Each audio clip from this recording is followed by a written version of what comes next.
Hello mga kaperla, kumusta po kayo? May tanong po kanina sa official Facebook account po namin at ganito ang tanong. Paano ko sisiguraduhin na hindi ako magkaroon ng aksidente sa paggamit ko ng sasakyan? Yan po ang kadalasang itanong sa amin lalo na sa mga kaperla natin na first time po bumili ng sasakyan.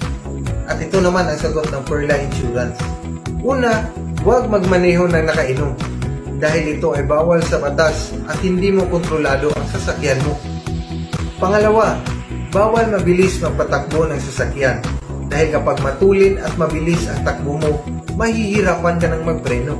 Mainam din na tingnan yung mga speed limit signs na nasa daan. Pangatlo, dapat mong siguraduhin na may sapat kang pahinga bago ka bumiyahe. Pang-apat, huwag kang gumamit ng cellphone kapag nagmamaneho ka. Malaki ang penalty nito kapag nahuli ka at para na din sa safety mo. Mahalaga sa amin ang inyong kaligtasan, kaya sundin palagi ang batas at mga payo ng Perla Insurance para ligtas ka sa kahit anumang aksidente. JB po.